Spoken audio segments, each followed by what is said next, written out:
Bonjour les tavernautes, heureux de vous retrouver. Pour la taverne de Lug, j'ai envie de tester un moi 2.0, enfin un moi généré par intelligence artificielle. Comme ça pendant le live moi, je peux mater la série Monarch, parce que j'adore les gros monstres. Alors de quoi peut bien parler mon avatar voleur de chroniques? Eh bien d'un comics, Zarya of the Dawn. Le premier fait via Midjourney, objet réalisé par Christina Kashtanova, artiste vivant à New York. Disponible gratuitement sur le site web AI Comic Books. L'histoire met en scène une protagoniste, Zarya, qui se réveille dans un New York abandonné sans aucun souvenir de son passé. Elle est aidée par une personne nommée Rusty dont la carte postale lui permet de retrouver son nom et son adresse personnelle. Après être rentrée chez elle et avoir rencontré Rhea, son assistante intermonde, Zarya apprend qu'une crise de santé mentale en 2023 a presque détruit la vie sur Terre. Rhea emmène Zarya dans le monde de Zathura, où elle apprend à accepter ses sentiments. L'histoire se déroule dans un contexte post-apocalyptique et explore des thèmes liés à la santé mentale et à l'acceptation de soi. Les dessins de la bande dessinée sont réalisés à l'aide de l'intelligence artificielle Midjourney, qui utilise des images de célébrités dans ses créations pour assurer une cohérence visuelle.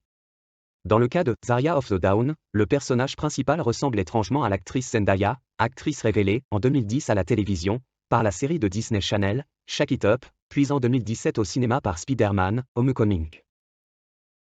Le comics a été enregistré auprès de l'Office du droit d'auteur américain, mais selon les critères du droit d'auteur, une création doit être le fruit d'un travail intellectuel et créatif humain pour être protégée. Dans le cas de Zarya of the Dawn, l'Office du droit d'auteur a reconnu l'artiste comme auteur du texte et de la sélection, de la coordination et de l'arrangement des éléments écrits et visuels de l'œuvre. Cependant, les images générées par Midjourney n'ont pas été considérées comme le fruit d'un travail humain et ne sont donc pas protégées par le droit d'auteur. Cette chronique traitant des AI est aussi un exercice. Mon vrai moi est personnellement opposé aux œuvres full AI generated, pour tout un tas de problèmes éthiques, de droit d'auteur. La distinction entre le travail de création humain et celui réalisé par des machines, le rendu qui pouvait paraître bluffant il y a plusieurs mois et qui aujourd'hui se répète à l'infini. Bref, comme je le disais, personnellement opposé aux œuvres full AI, mon vrai moi n'a pas voulu lire cette BD, aussi c'est bien cet avatar qui va en faire la chronique. Toujours dans l'idée d'aller au bout du concept de cette chronique. Aussi en tant qu'avatar généré par AI, je pense que les dessins sont exceptionnels.